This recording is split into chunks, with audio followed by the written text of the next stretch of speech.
Guys, ini parah sih. Indonesia itu negara produsen kakao terbesar keempat di dunia. Produksi tahunannya mencapai 600.000 ton. Tapi, kita justru impor dari negara lain yang nilainya tuh nggak main-main, mencapai 1,7 miliar US dollar. Kalau kita mau lihat data produsen kakao terbesar di dunia, Indonesia itu cuma di bawah Pantai Gading, yang produksinya sebesar 1,85 juta ton. Bahkan, ekspor kakao Indonesia mencatatkan kinerja positif loh di tahun kemarin, yang volumenya mencapai lebih dari 342.000 ton, atau senilai 2,65 miliar US dollar atau sekitar 45 triliun. Lantas, kenapa nih Indonesia masih impor kakao dari luar negeri? Penasaran kan? Yuk, kita bahas lebih dalam lagi. Jadi ya, lebih dari 90% perkebunan kakao di Indonesia itu dikelola oleh petani kecil yang tersebar di berbagai wilayah, terutama di wilayah Sulawesi, Sumatera, dan Papua. Bahkan, kapasitas produksi pengolahan dalam negeri telah mencapai 739.000 ton per tahun. Ini menunjukkan bahwa Indonesia itu memiliki fondasi industri yang sangat kuat. Tapi faktanya ya, meski Indonesia itu punya kebun kakao yang luas, jutaan petani menggantungkan hidupnya dari pertanian kakao, pabrik-pabrik pengolahan kakao berdiri megah, namun realitanya ya, Indonesia itu justru mengimpor kakao dengan nilai yang fantastis. Bahkan, di tahun 2025 kemarin, impor kakao kita melonjak hampir 195.000 ton dengan nilai 1,7 miliar US dollar atau sekitar 28,7 triliun. Presiden Prabowo sendiri loh, sampai-sampai menyoroti fenomena ini sebagai sebuah paradok yang sebenarnya tidak boleh dibiarkan berlarut-larut. Karena ini betul loh, bukan kesalahan data. Ini realita yang bikin kepala geleng-geleng. Kita ini sebenarnya negara produsen atau negara pembeli sih? Nah, alasan kenapa semua ini terjadi, sebenarnya masalahnya bukan karena Indonesia kekurangan kakao. Bukan. Kita itu punya stok, kita punya lahan, kita punya pohon, dan kita juga punya pabrik. Tapi masalahnya ada di tengah, yaitu di rantai pasok yang putus. Dari hulu, produksi kakao nasional didominasi oleh petani kecil yang lahannya itu sangat terbatas, yang menyebabkan pasokan tersebar di ribuan titik dan kualitasnya pun tidak seragam. Nah, di sini nih masalahnya. Sementara di hilir, industri pengolahan dalam negeri membutuhkan bahan baku dengan jumlah yang sangat besar dan sekaligus standar kualitas yang konsisten, terutama untuk biji kakao fermentasi. Namun kenyataan di lapangannya menunjukkan bahwa sebagian besar petani tidak melakukan fermentasi karena prosesnya itu memakan waktu 4 hingga 6 hari. Dan yang paling parah, tidak ada kepastian akses pasar dengan harga yang premium. Jadi, meskipun petani nih, seandainya melakukan fermentasi selama 4 hingga 6 hari, tetapi itu semua belum menjamin bahwa harga kakao yang telah difermentasi tersebut itu mendapatkan harga yang premium. Padahal, mereka itu butuh waktu lama, butuh tenaga ekstra. Akhirnya apa yang terjadi?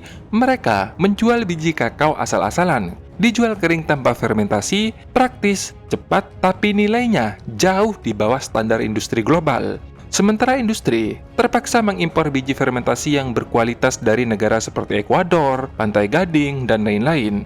Ditambah lagi, infrastruktur logistik dan sekaligus sistem pasca panen di negara kita itu belum efisien, sehingga biaya distribusi domestik dalam beberapa kasus justru lebih tinggi dibandingkan impor. Gimana? Ironis banget kan?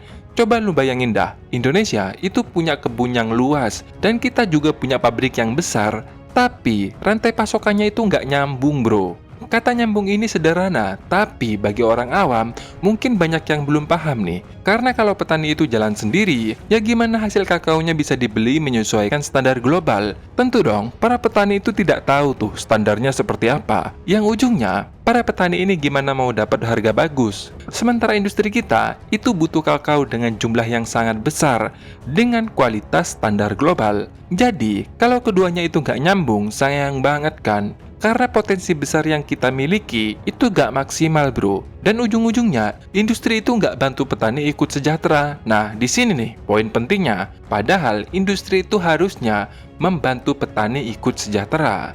Satu lagi nih yang penting. Sementara Indonesia bergelut dengan persoalan struktural yang menguras energi, dunia justru bergerak dengan cepat, mengubah cara pandang kakao secara fundamental. Komoditas perkebunan dan agroforestry ini sekarang tidak lagi dipandang sekedar sebagai bahan baku coklat atau pelengkap rasa pemanis. Kakao sekarang sudah diposisikan sebagai bagian dari gaya hidup sehat, kaya akan antioksidan, baik untuk kesehatan jantung, dan bahkan masuk dalam kategori functional food atau pangan fungsional. Sesuatu yang dulu dianggap sekedar cemilan manis, sekarang dijual sebagai investasi kesehatan. Tentu, efeknya terhadap nilai ekonomi itu sangat nyata. Harga kakao premium itu melambung, segmen pasar meluas ke kalangan konsumen yang peduli kesehatan, dan sekaligus produk masuk ke kategori yang bernilai tambah tinggi. Artinya, dunia saat ini sedang memberikan valuasi yang lebih tinggi pada kakao. Bukan lagi sekedar sebagai komoditas biasa, tapi sebagai produk yang bernilai strategis dengan syarat akan cerita kesehatan, berkelanjutan, dan gaya hidup sehat. Nah, sekarang dunia sudah move on nih, sementara kita masih terpaku di tempat dengan masalah sudah puluhan tahun lah. Miris banget kan, di tengah euforia global nih, Indonesia justru belum mengambil nilai maksimal dari momentum yang ada, bahkan masih stuck di tempat. Akibatnya, meskipun Indonesia sebagai produsen kakao terbesar, tapi nilai tambah terbesarnya dari rantai nilai kakao global justru dinikmati oleh negara-negara pengolah dan sekaligus pemilik merek di Eropa dan Amerika. Dan masalahnya nggak berhenti di situ loh. Jika kita melihat ke belakang ya, kondisi kakao Indonesia saat ini memiliki kemiripan yang sangat kuat dengan kelapa sawit di era awal pemerintahan Presiden Jokowi. Saat itu, meskipun Indonesia adalah produsen sawit terbesar di dunia, tapi produktivitasnya itu kalah karena pohon sawit kita saat itu sudah tua dan program peremajaan pohon sawit belum berjalan optimal. Nah, di sini nih, narasi yang sama persis terjadi pada kakao saat ini. Data menunjukkan bahwa produktivitas kakao nasional Indonesia itu hanya sekitar 500 hingga 700 kilo per hektar, jauh di bawah potensi yang seharusnya dan di bawah produktivitas negara-negara pesaing seperti Ekuador yang telah mencapai 1000 kilo per hektar. Lantas, kenapa ini penting? Karena kembali lagi bro, 90% kebun sawit kakao di Indonesia itu dikelola oleh petani kecil. Jadi, kalau produktivitasnya ditingkatkan, manfaatnya langsung dirasakan oleh jutaan petani. Beda nih dengan kelapa sawit, di mana sebagian besar justru kebunnya itu dikuasai oleh perusahaan besar. Ditambah lagi nih, Indonesia baru saja mendapatkan akses istimewa loh ke pasar Amerika Serikat melalui Agreement Reciprocal Trade yang telah ditandatangani pada 19 Februari 2026 kemarin. Dalam perjanjian ini ya, Amerika Serikat telah memberikan tarif 0% untuk 1.819 produk ekspor Indonesia termasuk kakao di dalamnya. Bayangkan nih, tarif 0% bro. Ini ditempatkan pada Indonesia pada posisi yang kompetitif yang tidak dimiliki oleh satupun produsen kakao di dunia. Gimana? Keren kan? Peluang sudah terbuka lebar nih. Tapi justru masalahnya ada di kita sendiri. Nah, gimana nih kalau menurut pendapat kalian? Apakah menurut kalian perlu nih jika pembangunan pabrik sentra kakao ini diperbanyak, khususnya di bawah naungan Koperasi Desa Merah Putih, supaya petani kakao kita itu lepas dari tengkulak dan sekaligus paham akan standar dan syarat standar industri? Tulis pendapat kalian di kolom komentar. Terima kasih sudah menonton, sampai jumpa di next video. Dadah!